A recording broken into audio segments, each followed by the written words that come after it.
Alright, welcome back. Wanted to give a quick update on all the wiring. So I've gutted everything on this side finally, except for the stuff that needs to stay. And then of course that side's done. Everything except for that door and that door are the only thing that need the electronics gone through, but they're on their own wiring system. So I still have this. I've got to go through it because I'm trying to make this work on its own thing, but I could always do that later. But I can still go through this to gut it out, but it ain't much. It's like 1 or 2 wires, some grounds. But I've got the door. I'm gonna wire up something like lights that go up under this thing. That way when this door comes open, it can signal a light.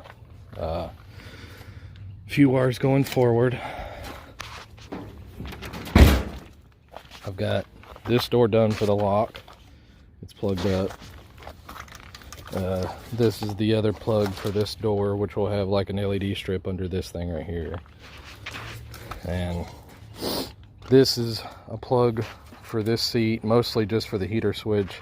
I'm going to cut out all the yellow wires because the yellow wires are airbag wires. But this is essentially the wires that are coming from the back. Which would be like the 2 indicator doors, and then the 2 wires coming off the door, which would be these 2 are the door, and then I think either these 2 or this one itself is the indicators for the doors. That's the door right there for this door, which would be these functions and the mirror function. Mostly everything's out other than, of course, the ECU wiring. I can cut that down some more with some stuff I'm working on. But yeah, all the wiring under the dash is out. And if I go to the other side, this is ambient air temperature sensor and 2 fog light plugs. They're in here. I want to try and do something with that ambient air temp sensor. Maybe use it for some data logging or something with the car. The trunk plugs, all that stuff goes up towards the front. And y'all pretty much seen this, but it comes through. I've got that thing for the defroster. Goes forward and up right here. And there's the other plug up there for the other door, but pretty much everything's done. I've got to still go through this to figure out the indicators and stuff like that. I'm kind of pinning that out and gonna work that out. But as new update, I've got a shifter. It's a ratchet shifter, B&M. It's really super awesome to have that, making all that work. It can't really get mounted yet, but I can. As you see here, I've been working on this. I need to re-thread the shift linkage selector. I've got to re-thread that. It's like cross-threaded, eat up real bad, so I'm going to re-thread that. It's 3/8/16, so just got to go get a thread for that. Got the cable bracket right here. It's mounted. So that stuff's getting ready to be put in. Here, there's the cable, and of course the shifter itself. And then also for an update, I have these that finally came in. Got them together and they're super awesome. Can't wait. I love Viking and couldn't wait to get them. And as far as that wiring goes, all of that's done.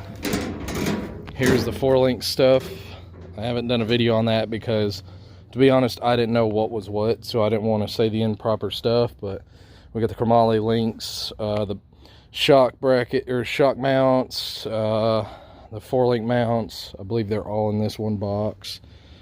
We got the frame rails, mild steel, the cross member right there. I believe that's cross member, and then other stuff. But that's all that. There's the axle for the 8.8. Let me go up to that to show y'all something. I thought it was quite funny. So some of this stuff I do is preventive maintenance. So this one, as you can see, the rotor's great and has kind of crap pads. They're hard to see, but it needed pads. This one, on the other hand, it needed a rotor and some pads. So as over here, I have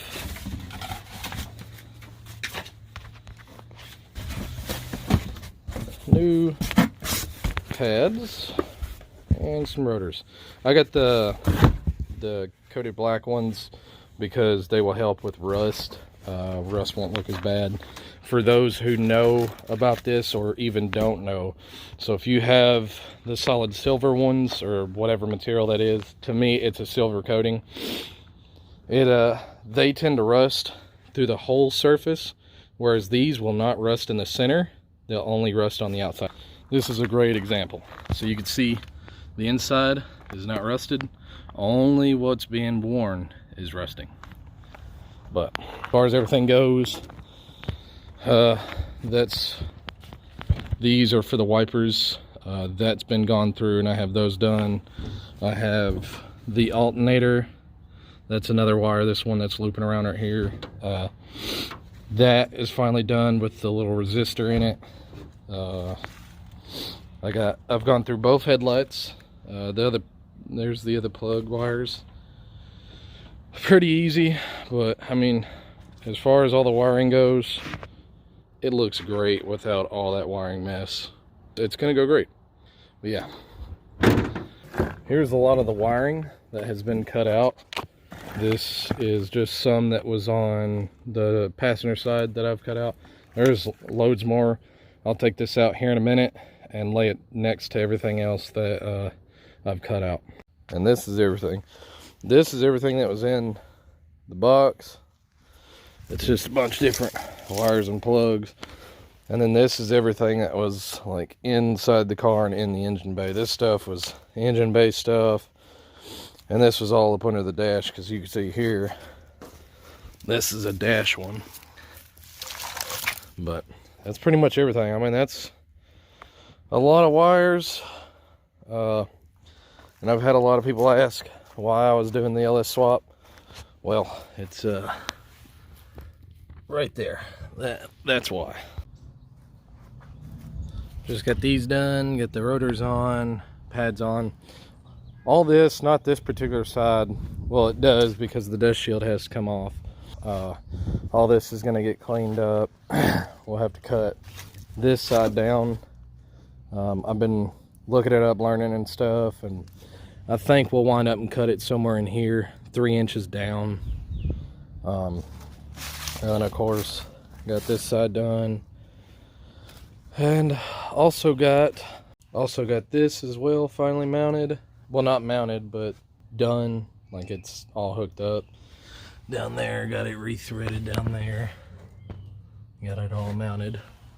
I've been working on getting these to work and left some wires at home that I was working with. But yeah, let me get this set up and I'll show you all how that works. All right. So right now it's in park. There's neutral or reverse, neutral, and then pull back.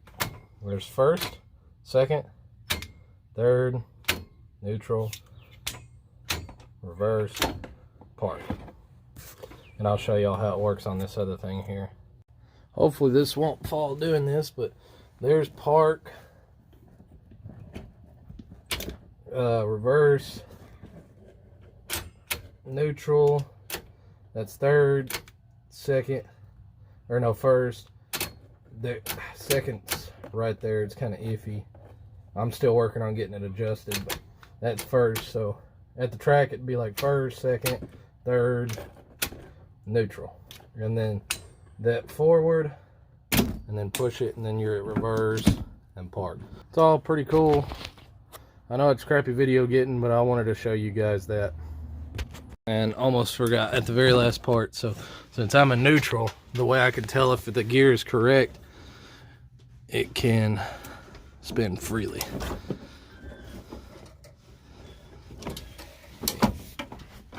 Since I got it in park, it won't move. I want to give video of this. I've already worked through it all, so everything's already done. This is already able to be slid out, so we can now cut this side down by about 3 inches and weld it all back up. But the way to do this, the way I've done this, is you take this bolt right here loose. It's an 8mm. Now for anyone, the way that I've done this, because everyone that messes with these will know that this is very, very tough to deal with. So what you do, at least what I did, is I had that, and I had another one, it's 12 point. But what I got here,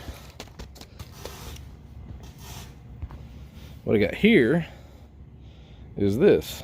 It's a 6-point wobble, 8mm, like the 8mm is built into the wobble.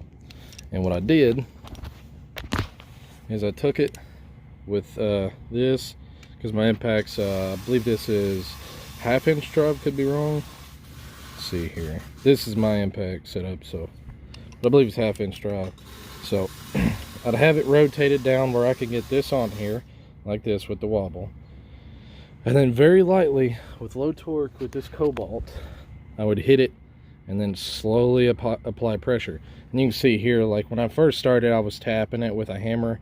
I also took a good thing to do, I have it right here. It's very small, because this is my only one that has a wobble point at the end. And I put it on here, get it all the way out here, and I would smack it with the hammer. And that's what you do, is you smack it with the hammer to jar it loose. And once you get it jarred loose, maybe sometimes it helps with getting it off. But always check these heads. This is a 6-bolt or a 6-point, so make sure you use a 6-point socket or wrench. If you use a 12-point, you're going to have the problem of stripping it out, which, let me rotate it here to see if, yeah, you can see right here, right there, on that one is where mine started to slip. And I didn't want that happening, so I tried this. So I smacked it with a hammer with this, and then put my impact on there and then hit it, and then so it'll come out so far. My impact got wedged up right here, so I just took ratchet wrench and ratcheted it out. But what you do is, so once you got that pin out, you could slide this pin out. It's best used with a magnet. So what you do is, like, you'd stick it here, and if it doesn't come out, just wiggle like side to side. And if you're still having trouble, it works easier with 2 hands. See, I've got the phone in one hand, but with one hand you'll move the ring gear, and the other hand you'll like pull, and you can rotate at the same time, and it'll come out. And then once that's done, see, you can see this side, it's got a retainer clip. You can barely see that retainer clip. This is what it looks like. On the end of this, the axle has a clip. So what you do is you'll push the end in, exposing the axle. Now with this bar in here, you can't do it. Once you get that out, you can do it. And you can see I've got this side out. Not all the way, but it's able to be pulled out.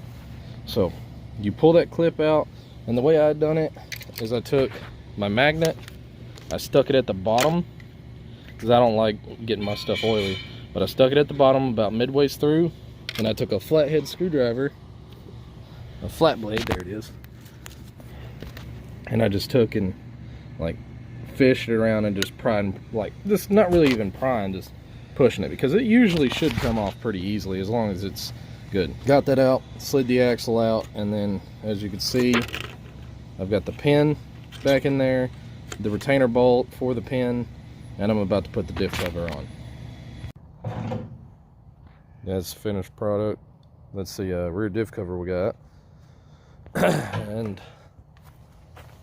this is, as you can see, I can just grab it and pull it right out.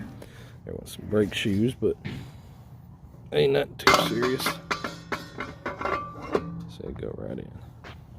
But so the reason, some people may ask why I got this diff cover, and this is the reason. So see, you got a drain and a fill, whereas the old one here Doesn't have anything on it.